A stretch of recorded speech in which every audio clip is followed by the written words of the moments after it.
President Trump, if he doesn't understand it, he needs to keep in mind that the CIA, along with MI6 in London and to a lesser extent Mossad, in this case in Ukraine, are arrayed against him. He's got to understand that whatever he decides to do, whatever orders he issues, he's going to have to follow them up very carefully, because the Central Intelligence Agency is into this business up to its neck, and they are going to do what they want to do unless he makes it abundantly clear that he will not tolerate disobedience. So I think that's very important. The second thing is that I think he knows that this will split NATO. The West European globalists that are running NATO, people like, and the EU, people like von der Leyen and Rutte and the rest, they are in favor of perpetual war with Russia. Because, quite frankly, if it stops and the European electorates finally realize they've been lied to constantly from the beginning about the Russians, these governments are not going to last very long. They're afraid of that. So it's very important to them. They don't care about Ukraine. They're not particularly worried about global peace or anything else. They simply want to stay in power. They can't stay in power if this ends, because people are going to say, well, listen, this is remarkably stupid. Why did you drag us into this? Why did you deindustrialize us over this business? So I think President Trump knows that. The question is, how far is he willing to go? Because inevitably, I think this will lead to the dissolution of NATO. And everybody's going to act like, oh, my goodness, we can't live without NATO. Well, that's wrong. We can all live without NATO. But that's going to be the attitude. You just heard Colonel Douglas Macgregor, decorated combat veteran, former defense official, and one of the few voices inside the American military establishment willing to speak truth, deliver a shocking warning. The CIA, MI6, and the globalist elite in Europe are arrayed against President Trump. And not just in policy. In power. Because as Macgregor makes clear, the deep state doesn't want peace. It wants perpetual war, because peace would destroy their control.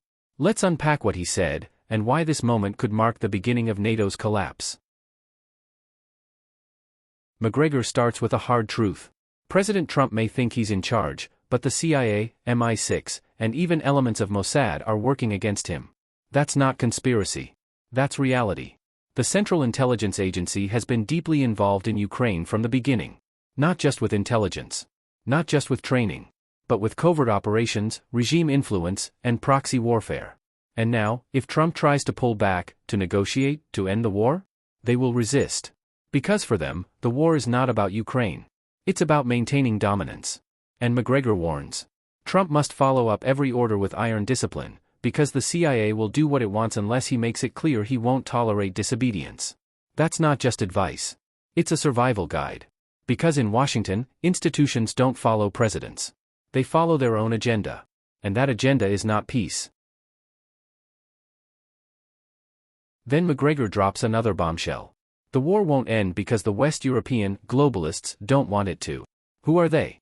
People like Ursula von der Leyen, Jens Stoltenberg, and the unelected bureaucrats running the EU and NATO. They're not leaders. They're gatekeepers.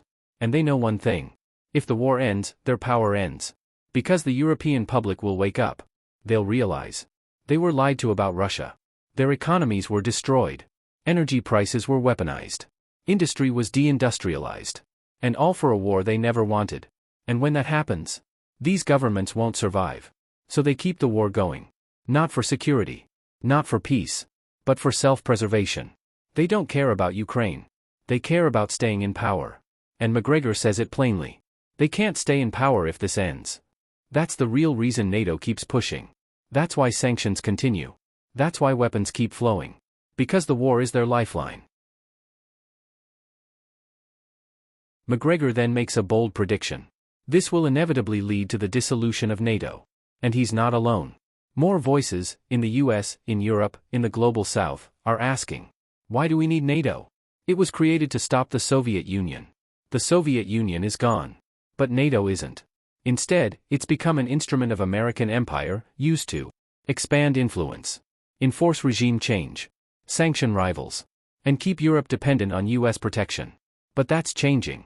Countries like Hungary, Slovakia, and even Italy are questioning NATO's role. And in the US? Public support for endless war is fading. Macgregor points out the obvious.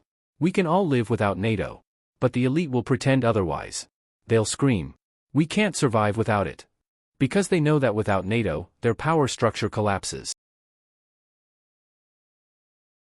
Macgregor exposes.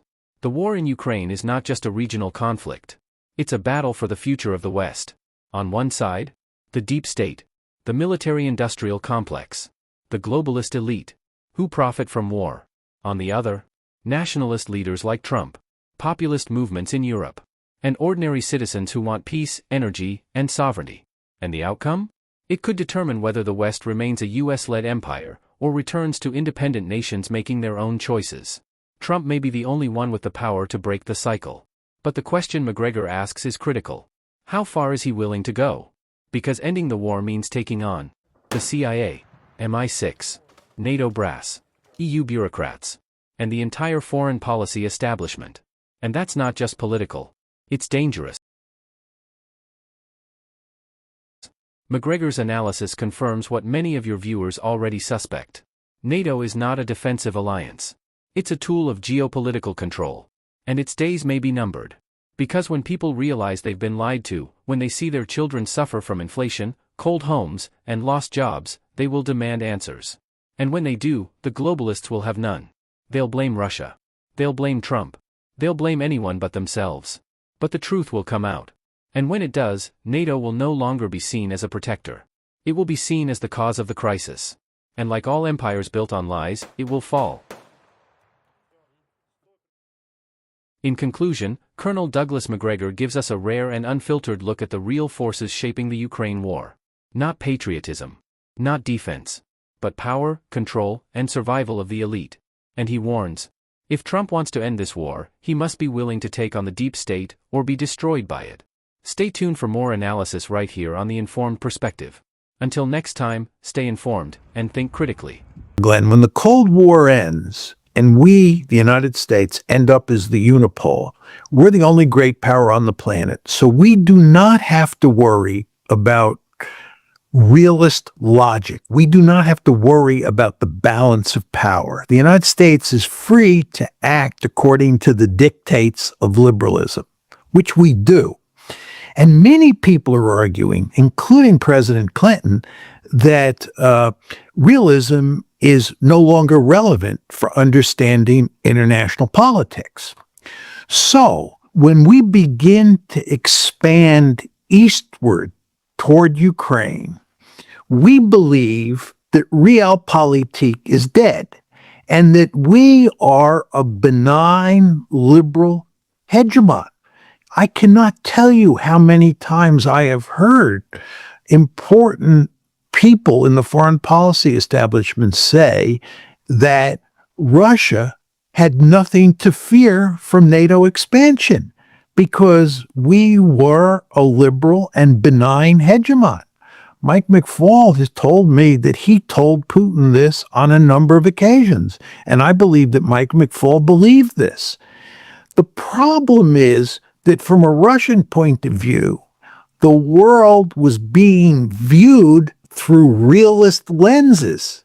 From a Russian point of view, the United States was a behemoth. It ran an alliance that had been a mortal enemy during the Cold War. And the United States was marching that alliance up to Russia's doorsteps. From a Russian point of view, this was all seen through realist lenses. From an American point of view, realism is dead, and it was seen from a liberal perspective. So you had this real clash of, let's call them ideologies for lack of a better term. You had this real clash of ideologies or worldviews that was destined to lead to huge trouble because the Americans simply couldn't put themselves in the shoes of the Russians.